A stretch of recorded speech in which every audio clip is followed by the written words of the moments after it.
Kia ora. Welcome, everyone.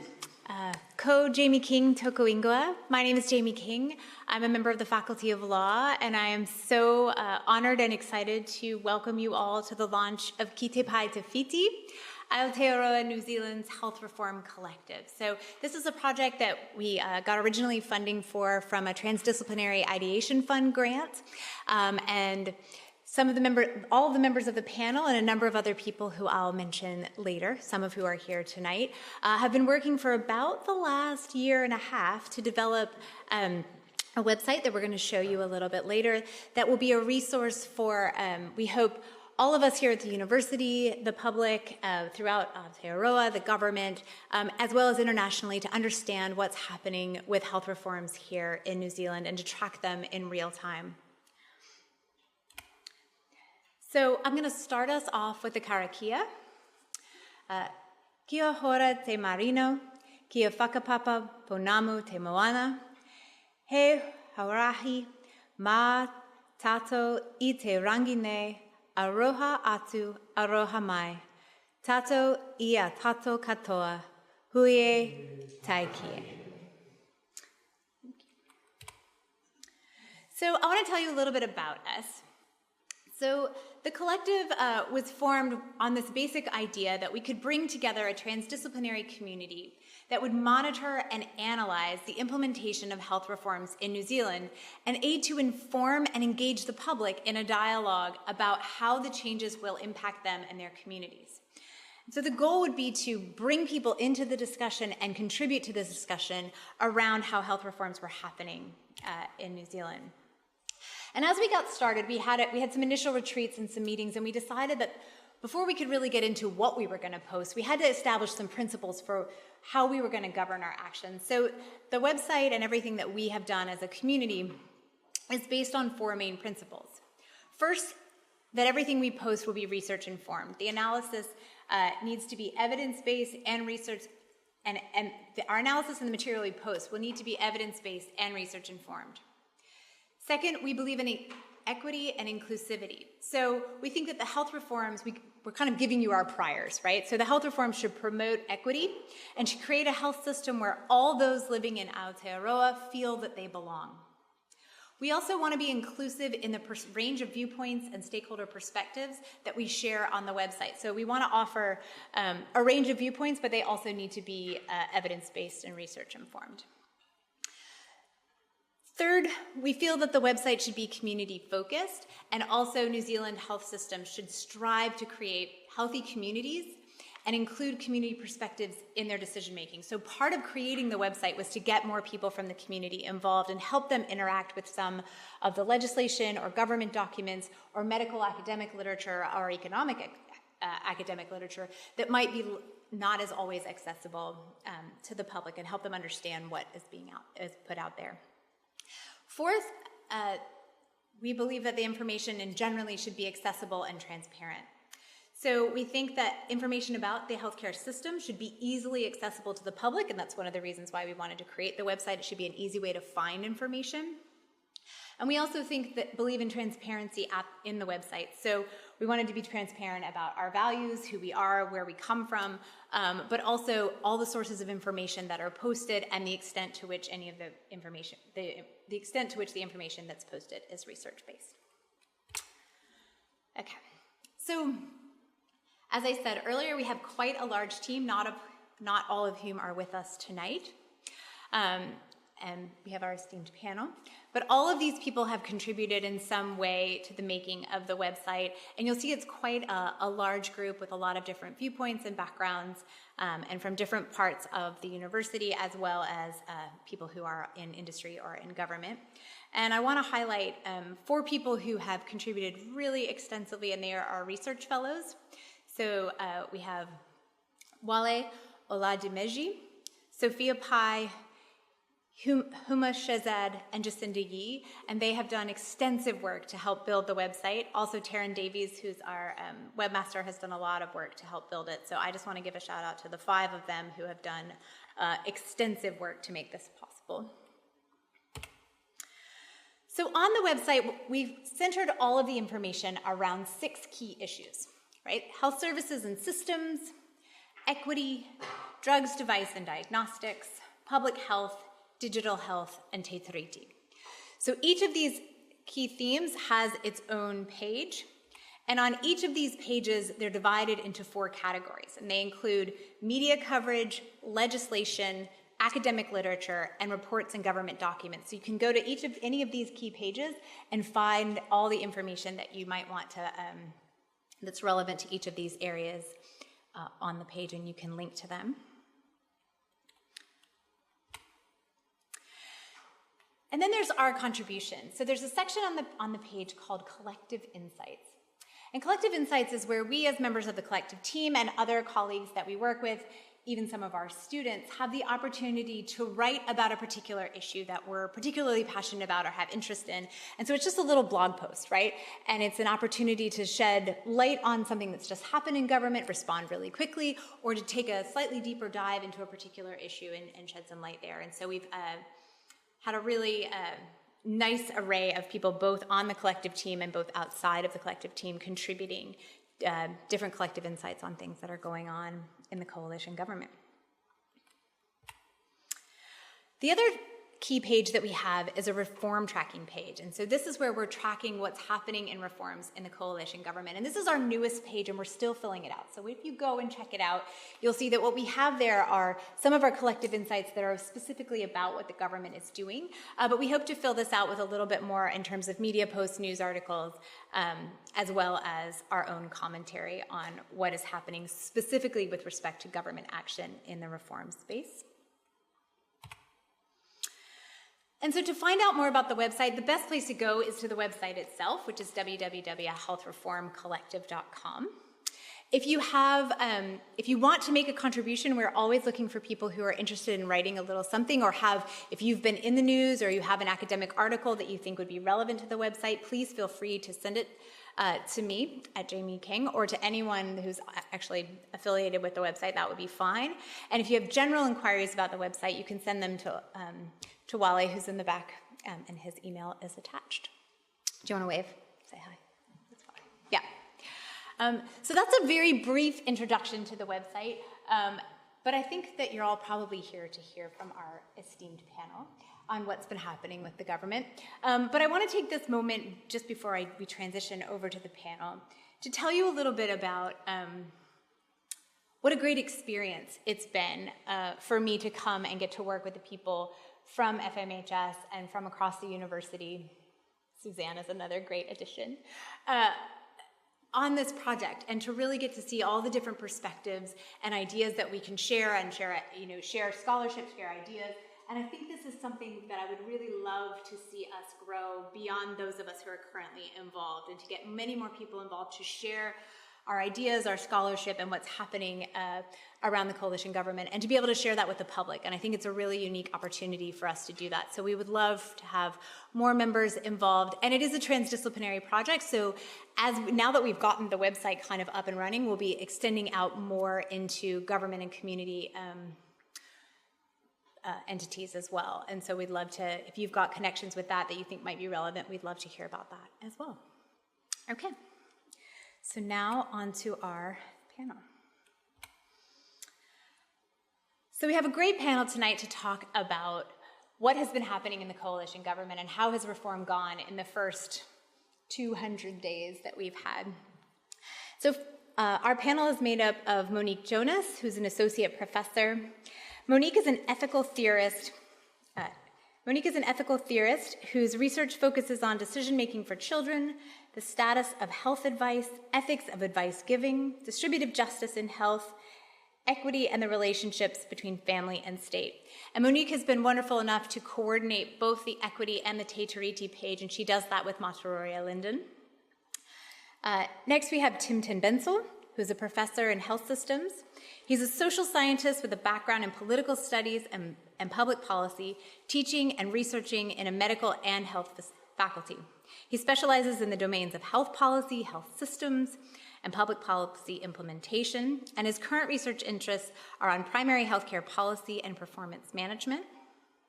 Next, we have Paolo Lorgelli. Paula has a chair in health economics, and it's a joint post across 2 faculties, which is well positioned for us, both FMHS, in the School of Population Health and Health Systems, and also in the School of Business in the Department of Economics. And after completing her training here in New Zealand, Paula has held academic positions in the UK, Australia, and in Germany, as well as in the independent sector in the United Kingdom in the Office of Health Economics. Paula's research spans 3 defined areas of health economics: the determinants of health and healthcare, economic evaluation, and outcome measurement. And last but certainly not least, we have Professor Chris Bullen. Chris is a public health physician as well as a professor of public health, and he focuses on how public health expertise, capacity, and priorities can be structured, function, and drawn upon in the reformed health system.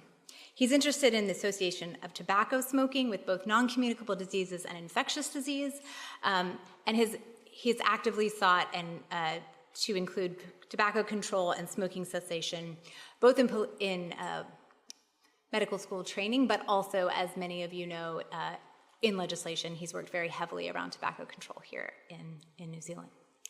So, how we're going to do this panel is I get the complete pleasure of asking them questions, which is so great. So, and then we'll open it up on the floor if we have time for questions from the audience as well.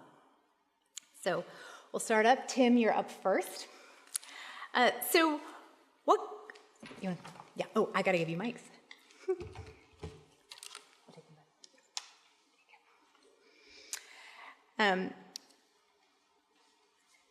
So what clues are there from the first 6 months of the coalition government, including the budget, about where the government is taking the healthcare system? Okay, well, it seems like it's been a very wild ride for the last 6 months in health policy. I'm going to talk about specifically healthcare services, so and I won't be talking about pharmaceutical policy, which will certainly be Paula's part of today's discussion. So if we're just talking about primary and community care, we're talking about hospitals, it's been a very interesting space in the last 6 months because I think, you know, in terms of the structure of the health system, of course, the disestablishment of Te Whatu Ora was the biggest news, and the change to Paora legislation. Now, so it looks like there's been a lot of activity, but most of it's about undoing things. Now, when it comes to doing things, I guess let's go back in history and sort of think about when there's been a change of the main party in government. We can think of 1991 when National came in and prefigured some very big bang health reforms. We can think of 2000 or 1999, 2000 when Labor was the main party in power and brought in the primary healthcare strategy. We can think of 2008-9 when National was the main party of government and brought in Better, Sooner, More Convenient. And each of those 3 governments, the incoming government had some sort of plan, it had some sort of thing that it wanted to do. Since then, I think both with Labor coming in 2017-18 and this current government, though, that way of coming into government and health seems to have disappeared. So it's been more reactive in the first year of government. It's the kind of the key window for a government to make its mark on health policy. So we don't really know what the positive agenda is here yet. And I think that was true in 2018 as well. It took a while to be revealed. So either that's because there is a plan or there is a strategy that we're going to see at some stage, or, and I think this is the more likely possibility, there isn't. And what we see in the budget is very incremental change in terms of funding. We do see what I would call the double decimating of the Ministry of Health. So in terms of policy capacity and coming up with some of the ideas to deal with the big problems and the big issues that we have, I think the government has been sort of cutting itself off at the knees in terms of what's going to happen in the next couple of years. So I guess that's my answer, is not sure what the plan is yet. Thanks, Tim. So Paula, next one's for you. Without repeating all the rhetoric around the promise of funding cancer drugs and the threat to Farm Act, do you see any opportunities coming up in this government to improve decision-making in Farm Act? Thanks very much, Jamie. And so preface this with saying we wrote these questions before kind of immediate responses that have happened on Monday, in which I thought there was and I think everybody did think there was a real threat to Farm Act. So it was a serious concern that the government was going to undermine the way that Farm Act behaves in terms of being independent and their ability to negotiate drug prices. And so I was kind of thinking, well, that's the threat, what's the opportunity? Now we know that they've given them more funding, which I think is great. I still think there are some opportunities, and I'm trying to see the silver lining in a lot of this. And some things that kind of journalists have been asking me in these last couple of days is, so how do we still fare? And actually, New Zealand still is doing a bad job with funding drugs. We're doing a great job of keeping our price low, but I think we still don't have as many as other countries. And which would be great if we were healthy, right? We wouldn't need intervention. And so I wonder if there's some opportunities there to do some kind of more innovative health technology assessment sort of work, which is kind of like deciding to fund something and then continue to evaluate it while it's in the real world. And so follow up patients and then understand if it works and then perhaps renegotiate prices so we'd get quicker access to drugs that way. Perhaps understanding where equity plays into this space. This is a lot about efficiency and making sure we have low prices, but maybe as a country, perhaps not as a government, but maybe as a country, we actually do value equity. And so we'd be wanting to do more things in terms of improving the distribution. So there's actually quite a few ways that I think Farm Act can respond in this space, and it needs to respond to the Farm Act review, which is now about 3 years old. And I do worry that now they've got more money, all they'll do is buy more drugs, but won't necessarily change behaviour. So that's hopefully where I hope they see an opportunity. Thank you. Chris, given all that was learned from the COVID experience, do you see any evidence that public health is being given due focus and resourcing in the new system? Well, picking up on what Tim said about the sort of backward steps with some of the recent repeals that happened in the last 6 months. I mean, one of the biggest ones is the Smoke-Free Act, Smoke-Free Environment Regulated Products Amendment Act, which was repealed within 3 months of the new government taking power, which really promised to radically transform the tobacco smoking landscape and potentially reduce and lock in for the future massive health gains, take 2 years off the 7-year life expectancy gap between Maori and non-Maori New Zealanders. And so it seems, on one hand, funding cancer-treating drugs is a great thing, but on the other hand, perhaps having a body blow to one of the most important cancer prevention strategies you could imagine seems very retrograde. And I've already said quite a lot about that, so I won't go on. I think, Paiora promised a lot, and equity was certainly there centrally in the rhetoric, and there are some really good things. But, of course, the reality isn't necessarily playing out quite as well. And one of the lessons from COVID, I think, for us to try and embed, and which has potential to be retained, is the iwi Māori partnership boards, where I think that sort of whole devolution of governance and accountability for the health system to deliver for Māori, strengthening community-level action, giving voice to local communities. I think that's fantastic, and that seems to have been preserved despite the disestablishment of Te Aka Whaiora. Te Whaiora hasn't been established, just the name. Tim. So Te Aka Whaiora has gone, but the Iwi Māori Partnership Board seem to be supported by Minister Reti. So I think that's a good thing. If we did get another pandemic, then there is a lot of strength that lies within our local communities, particularly Māori communities, when we saw during COVID how they were able to deliver what government could not at that level. So kind of coming around to your question, some of the things we've learnt from COVID potentially retained in the new system. But I think coherence, cohesion, we're not learning from, we've got real problems with immunisation coverage, particularly for Māori and Pacific. We need to do something different there.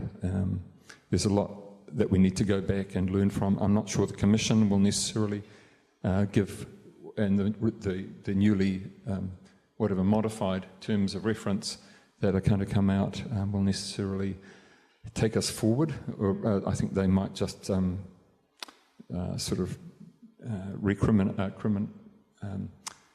criticise the actions of the previous government rather than seeing an opportunity to learn and embed the learnings in the way forward in some of these critical areas for public health. Thanks. Yeah. So just to follow up on that, when we think about coherence and the way that sort of public health expertise is organized in the new system, do you think it's more coherently organized? Do you think it's sort of better in place to sort of do some of the things that you were talking about? Yeah, I mean, I think one of the promises of the new system is that it is more joined up, but I have had a close look at one aspect of how the system delivers in terms of immunisation, and struggled to find structural changes that joined things up. There were informal networks and relationships that were really good, and sort of transitional structures that look as though they might get the different parts of the system talking with each other about important areas such as immunisation.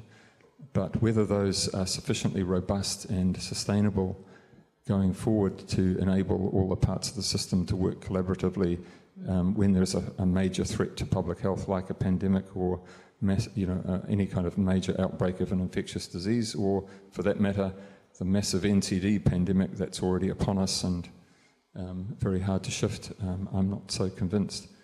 So that's a few reflections on that. Next question is for Monique.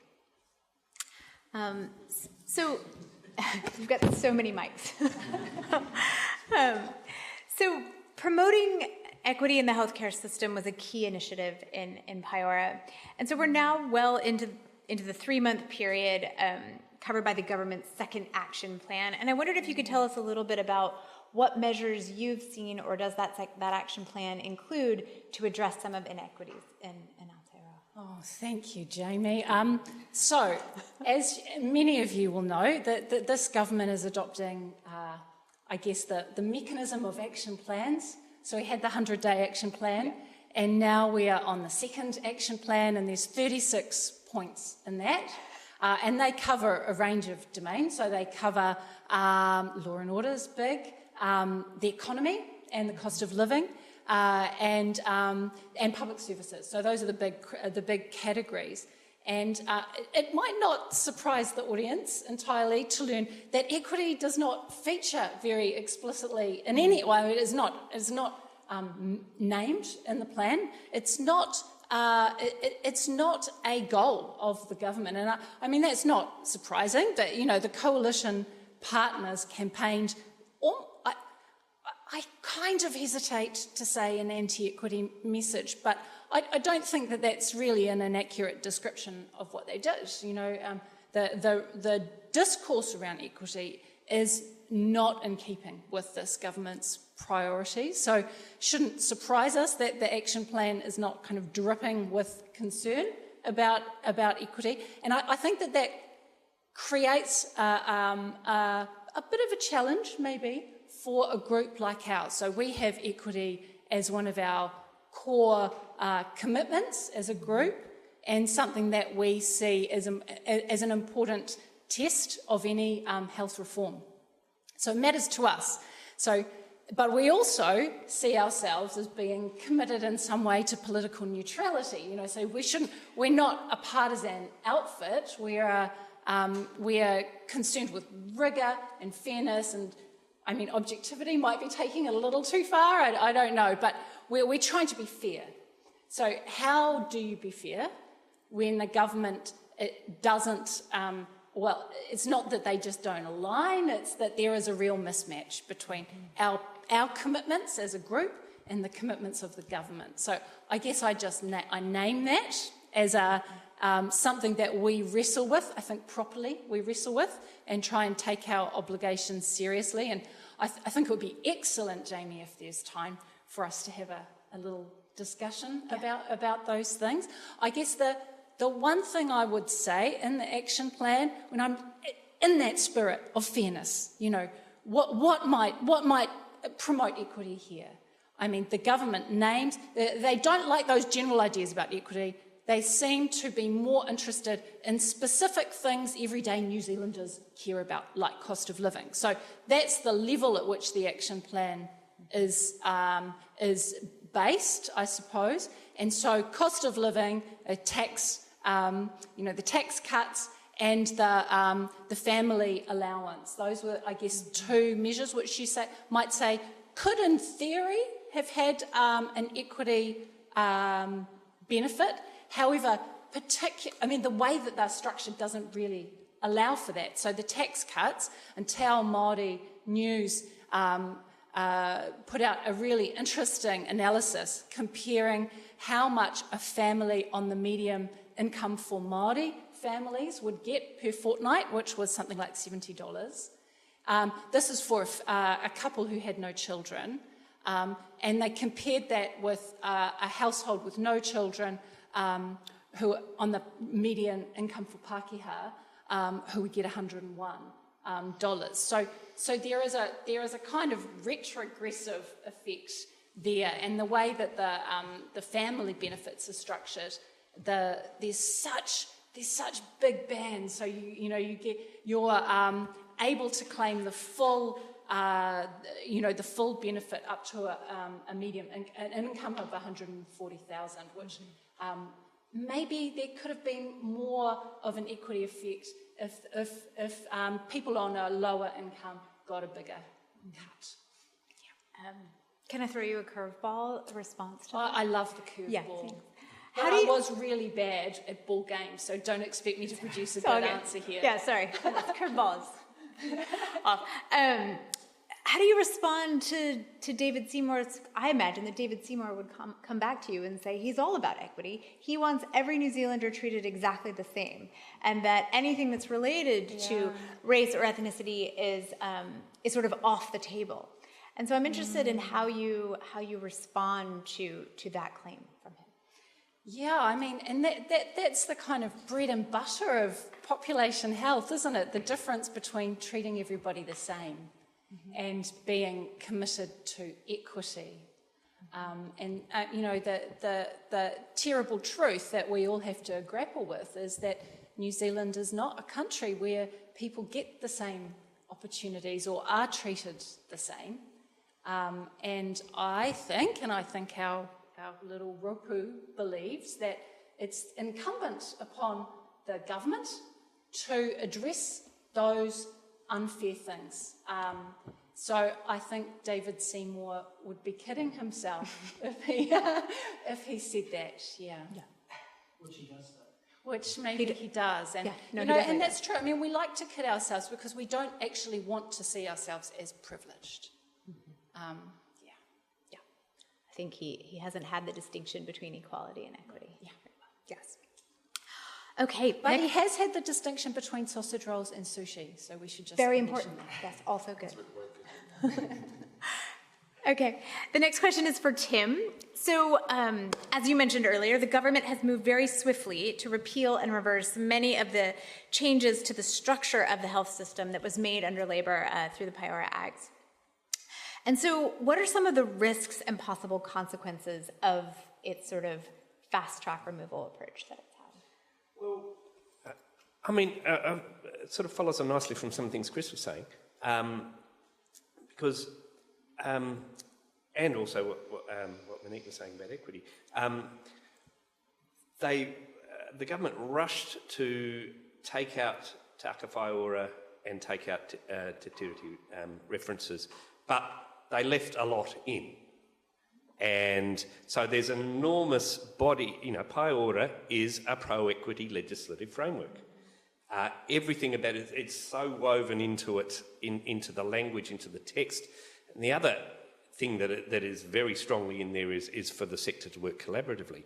Now, it's fair to say that the legislation doesn't give a roadmap of how that happens, and there are going to be all sorts of issues in implementation had Labor continued to be in power. And I don't think it was necessarily going to be that pretty. But the fact is those things are still there in the legislation. What does that mean for people, particularly working in Health New Zealand Te Whatuora, who are obliged to produce plans that fit with this legislation? But when all the messages are going in a different direction. So I think it's just added another layer of confusion to the health restructure, and a confusion and mixed messages, which on top of the time that it's taking for Te Whatuora the structure to bed down.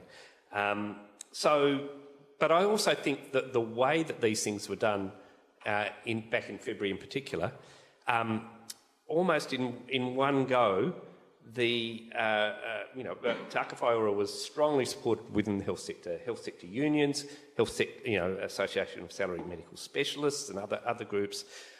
Just about everybody in the health sector with a public position on this supported it. So, along with the smoke-free, the government very quickly has cut its goodwill with the health sector. Yeah. And that may come back to bite it in a couple of years' time. Because it did in the 90s. And so politically, I would say this wasn't a smart move. And we also all know about...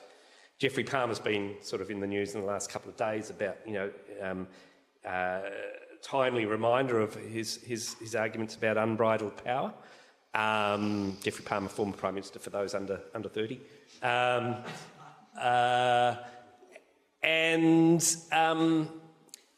So we're seeing all the hallmarks of that rushed approach to legislation.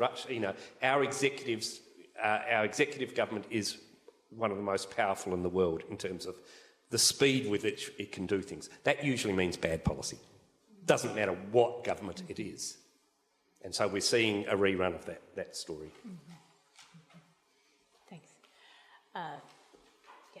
I think that's exactly right. I can say that as a American who came here a few years ago, who had not gone through an election here, that was my first, I was quite unprepared for the speed at which legislation could be completely repealed without discussion. The fast track or the urgency process was very new for me, and something that I think raised significant questions around checks and balances and around the ability of the government to move legislation through without sort of having any kind of comment or discussion on it was quite new. So I think it's an interesting thing to be looking at for the government as it moves forward. Okay, this question is for Paula, and it follows along the same lines about the repeal. So what do you think the consequences for MedSafe and consumers are with the proposed repeal of the Therapeutic Products Act? Yeah, so those who don't know, the new Therapeutic Products Act came in, I feel like it might have been just before the election. Yeah. And was an election promise to repeal it. And it brought some amazing things with it in terms of kind of safety for consumers. So a lot of the products that weren't medicines now actually have much more rigorous assessment attached to it. Things like surgical mesh, which previously could be implanted without evidence of actually whether it works. So now the concern is that, well, it is a concern, but it's going to be done, which is they're going to repeal the Therapeutics Product Act. I guess it was a concern that they might do it fast in the first 100 days, And there was almost a sigh of relief when you got to 100 days and there was still some things left on their election promises. I suppose it's still a concern about urgency, and it does appear that, I'm sure someone will tell me, there's a minimum timeline that you have to consult on, and they're definitely using that minimum, so it'll go out for consultation and it'll only be like 2 weeks to comment. And so I think that's a concern because this government in particular seems to be very industry friendly and making it easier for industry to come into New Zealand and to profit. A concern for MedSafe as well, that the Act had and I can't remember of all of the things in the coalition agreements, the rule of two. So if it has been approved in two regulatory agencies in other countries, then it just gets a fast-track approval in New Zealand.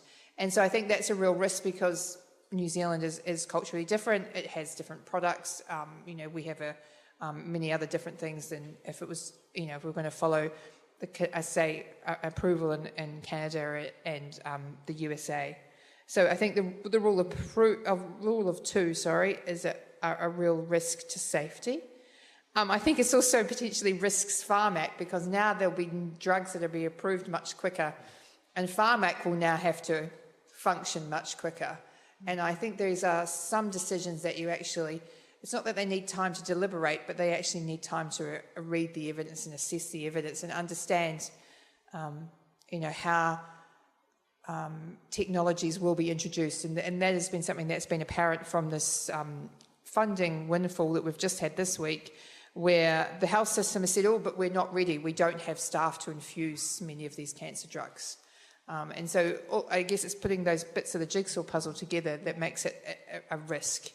And then we'll have just more distraught individuals, or we'll be approving drugs and be using the funding unwisely when we've fought really hard to have a great health technology system that is world leading.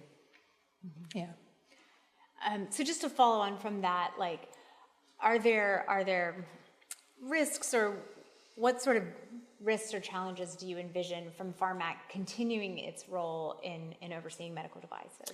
Yeah, so it's interesting because I guess we focus a lot on the coalition government because it's natural that, in fact, when we brought this rōpū together and this idea together, maybe many of us are left-leaning, and we actually might have envisaged a new Labour government coming in rather than something quite extreme as our coalition government. But health reforms, I think, are constant. And, of course, there was a health reform with Paiora. And so maybe not health reform, and I'm sure Tim can give me a definition of this, but I'm going to use my own, which is I regard Paiora and some of the stuff that's ongoing with the coalition government as structural reform.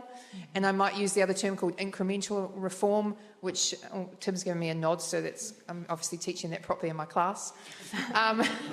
That's when you get these small policy changes. And so Pharmac was reviewed, and there was one part of the review that suggested that medical devices should move over to Health New Zealand.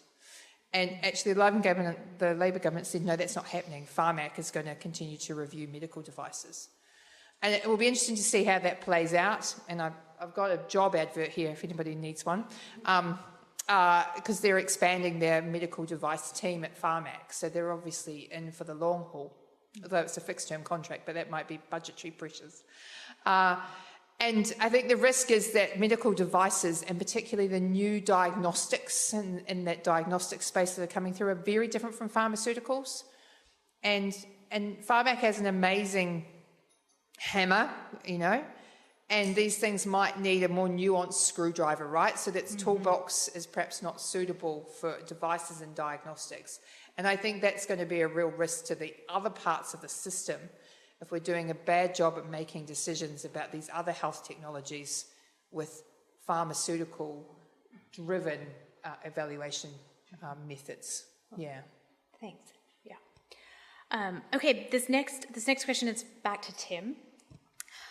So, Tim, you've talked to us a little bit about the initiatives that have been announced in the first 6 months, and I'm wondering if you could tell us a little bit more about how those initiatives are likely to impact on key health system problems that we're already seeing, such as workforce shortages and other things. Yeah, okay. So short answer is not much, because those initiatives are playing to the electorate first and foremost, rather than to the health sector. So the health sector's problems, I think a number of them have been festering for some time. So there are a couple of workforce initiatives in there, but they're, one around radiology recently. Most of the changes in workforce numbers have happened as what was introduced in 2023 in the loosening of migration, things like that. So that's pre this government. But the festering problems that the previous government didn't deal with, things like the way, particularly urgent shortages in primary and community care, workforce shortages there. The primary care funding, as you can tell, I've got a bit more of an interest in primary care than hospitals, but some of the hospital stuff, did move forward under Labor. But primary care funding was one that didn't.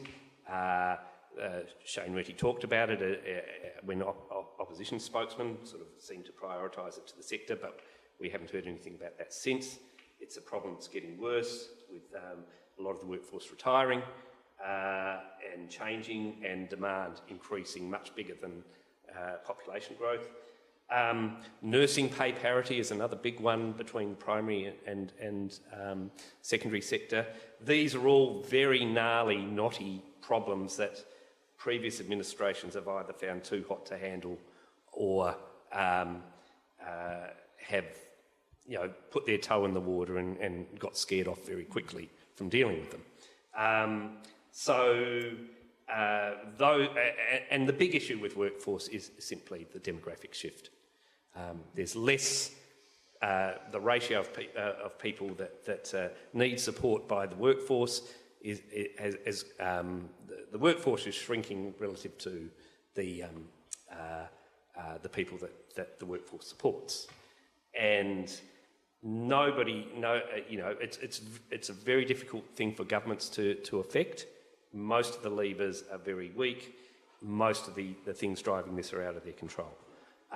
So I'm not. I guess what I'm saying is I don't think the seriousness of that problem has really been acknowledged. There's been lots of piecemeal, incremental, very small sorts of things that are probably not going to make any big difference in the long term. Thanks. So just following on that, Chris, how do you feel about the public health workforce? Do we have the capacity in the public health workforce that we need to deal with the current and future threats that we have coming? So the public health workforce is kind of a fairly loose term, because potentially someone working in housing or income support or social welfare could be seen as being part of the public health workforce. But in terms of the formal, because of the social determinants of health being so important to public health, in fact, 80% or more of health gain comes from outside the health sector. And that's a missed opportunity, I think, for the government, in that it's not at all seeming to want to systematise any kind of health and all policies processes. But within the more formal public health sector, you've got public health physicians, health protection officers, environmental health officers, community workers, etc. It's a large array of people, and a whole lot of allied people with expertise in supportive areas. And there's been a shot in the arm with public health medicine. We've seen with specialty training, which is great, but I'm not sure how sustained that is going to be to meet the requirements. The pressure on that existing workforce is to be able to step out beyond just the day-to-day functions of dealing with outbreak investigation and environmental problems and so forth, to work collaboratively with other sectors, such as the Healthy Auckland Together initiative, which is the sort of thing they need to be getting involved with. That capacity is probably going to be under a lot of pressure, unfortunately. I think with regard, just going back to COVID and learning lessons there was an opportunity, and still is an opportunity, to get more of a virtual kind of overview, a group of expertise that could work together, such as being proposed by Michael Baker and others, a Centre for Disease Control, which could draw on a lot of the expertise around the country. I think there's a lot of merit there, but there are a lot of people with skills that are extremely thin on the ground. And those skills and expertise reside in one or two people. They could be off to Australia next week because the lure of the lira is greater. Or they might be on the redundancy list. So I think, it's fairly finely tuned in the balance. And so I'm not all that optimistic in terms of the public health workforce going forward, even though that's the area where there's so much opportunity to see real gains made. Okay. Do either of you have thoughts on how we can improve the public health workforce, or expand it, broaden it? And just ongoing Public support and funding. Yeah. But obviously we need to have a government that sees the role of public health in stemming the tide and dealing with these big public health threats that we face, and having a sort of a standing workforce ready to go when there's a crisis, which we don't really, we have to cobble it together at the moment in a sort of de facto way, which is not a good. We got through COVID by good fortune and by the goodwill of a whole lot of people who worked together at the last moment to make it all happen. But systematising and strengthening that, like a ready reaction or a, dare I say it, civil defence.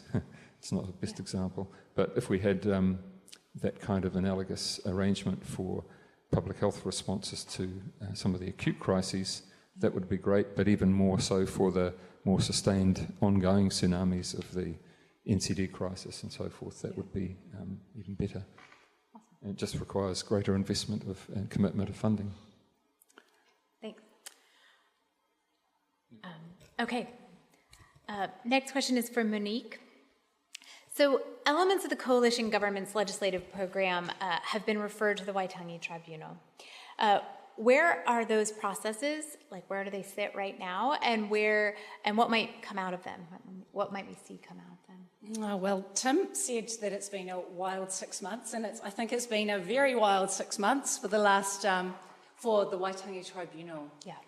And there's almost too much happening there to go through it. But I'll just mention a couple of the highlights. So a lot of you will be following the passage of Y3307, which was the claim that was brought forward by Lady Tawhiti Moxon and Janice Kuka on behalf of Māori health providers. And so that, that started off under urgency, then Te Aka Whai Ora, that legislation passed very quickly, which seemed to usurp the original claim, but now the Te Aka Whai Ora Disestablishment Act is passed law. It's again available to the tribunal to look at, and they are going to review it. It's slated for October under the 2575 claim, the phase 2 of that.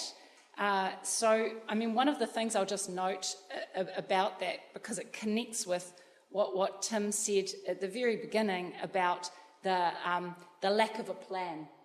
So the tribunal said they could absolutely see the grounds that the claimants had for the prejudice that the government's action was causing under Te Tiriti, but that it was difficult for them to see the extent of the substantive damage to, or the substantive failure, I suppose, of the Crown to meet its Te Tiriti obligations, because they didn't know what the government's plan was for health.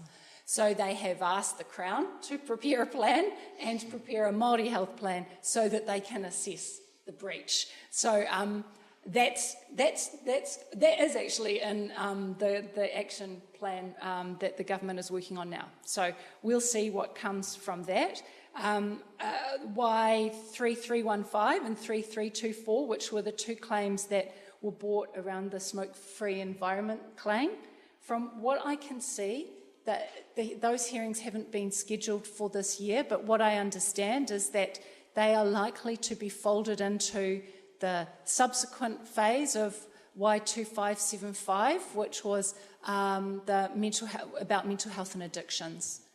So I think that that's where that's going. And then I'll just mention Y3350, which was the hearing around the Oranga Tamariki Act, 7AA, and the removal of that, because that was such an explosive, that was a moment where we really saw the Crown and the Waitangi Tribunal not come to blows, but in a significant tension over whether the minister could be compelled to give evidence.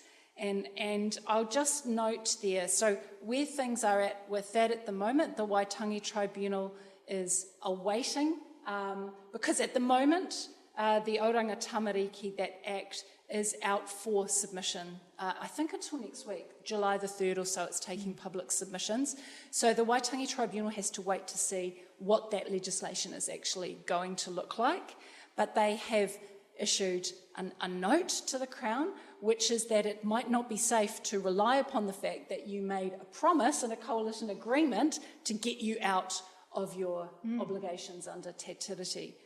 So I think that overall, my sense is that the Waitangi Tribunal is going to be looking at the substance of the breaches that are represented by all of these legislative changes, but also really significantly at the process, at the fact that major changes have been made with no the word consultation is not the right.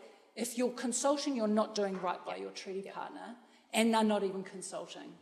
So I see both of those as being the key points to watch. Thank you.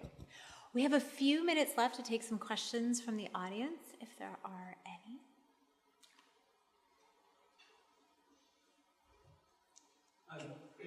More of a comment than a question. Paula, you made a comment earlier on about Whānau not having enough drugs and not getting them quickly enough. And then I think it was Chris who talked about the opportunity costs with the smoke-free. But I mean, I'm not convinced that is it a good thing that Whānau's been given more money? I mean, I do feel for individual people with cancer, but shouldn't we be pushing for, given the opportunity costs? I mean, is there a real benefit in giving Whānau more money? Where's that money coming from? It's a good question. I guess it's where is the opportunity cost? And so is it from within the health system that we worry if it was from the health budget? There's only one budget, as you know. I mean, there's only one budget. So, if it came from, I'm trying to think of something else they don't need to fix at the moment, like ferries or smoking. Yeah. But it's right. It is about where is the opportunity cost. And I do think one of the things that could have been interesting if, say, medical devices went into Health New Zealand's Whatuora was that they might do a better job with actually in the health budget. So we spend a lot of time talking about Whānau, and it's about, I've actually got Richard's due calculations, it was too difficult for me. It's about 6% of the health budget is spent on pharmaceuticals, and we spend so much time talking about them. So what are we doing in the other 94% of the health system? Is there any headroom? Is there potential any waste? Probably not, because there's a whole shortage, but maybe there is. And so I think we need to do a better job of actually understanding perhaps productivity and effectiveness within the whole system, and then reallocation within the whole system. We should put it all in the Farm Act, actually. I don't think the methods are necessarily great across the board. But, there is a question as to where does the opportunity cost come from? Yeah. If they said, sorry. Just using my voice. If they said, I'm sorry, landlords will have to push back your tax cut, I don't see that as an opportunity cost. But, if they said, at the expense of school dinners, then I think that is a real opportunity cost, right? Because having nutrition at a young age is hugely beneficial for your health. Yeah. It's the rainy day money. It's the well, I can't remember the term for it in the budget. It's the contingency fund, basically. So it's like you've got a couple of $1,000s for a rainy day, and you're spending, I think, about a quarter of it on this already pre-committed. Yeah, I guess the problem is... Before the rain started. But the problem is, we do get a lot of rainy days now, right? And they're very heavy. And so if it's at the expense of being able to do, flood defence and then subsequently, flood repair, then the opportunity cost is quite huge. Okay. Go ahead. We'll take one more. Oh, well, a quick question. In the United States, the number of emergency deaths is 5 times higher than in New Zealand per capita. And in their budget, they allocate double the percentage of what we allocate to healthcare. So you mentioned the cost of living, but do you feel the government has any taste for increasing the standard of living? Can I answer that? Yeah.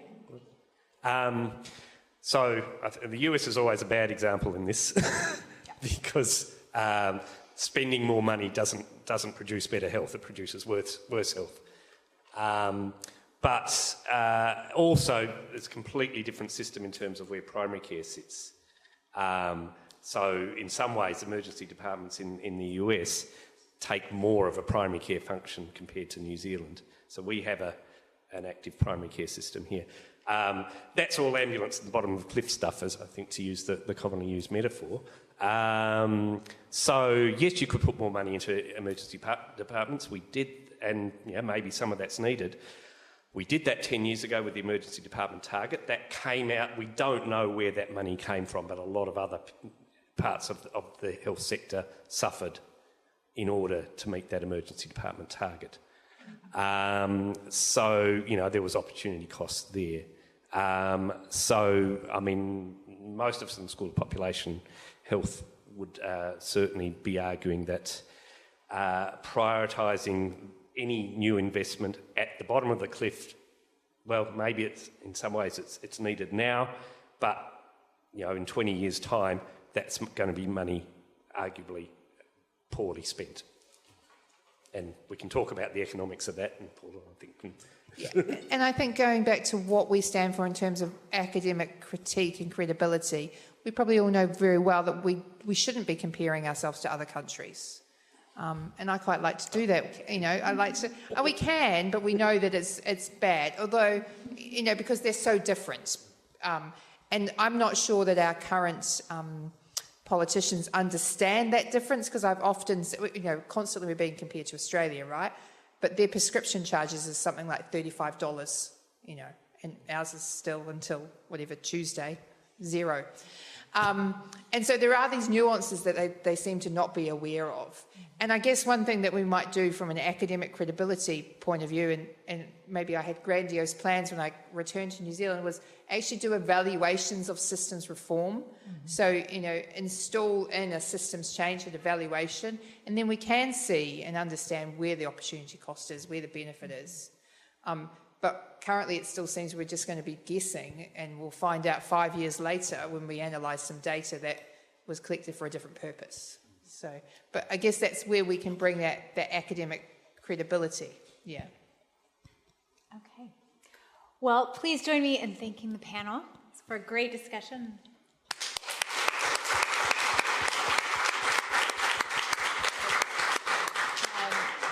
And I just want to thank all of you for coming, for learning more about Tawhiti and all that we're doing. I hope you can see the value of bringing together lots of different people who are experts in various areas of health reform to analyze it and add their comments to it. If any of you would like to get involved, we would love to hear from you. If you've got ideas, if you are featured in an article, you've got an academic paper that you'd like to share, we would love to hear about it.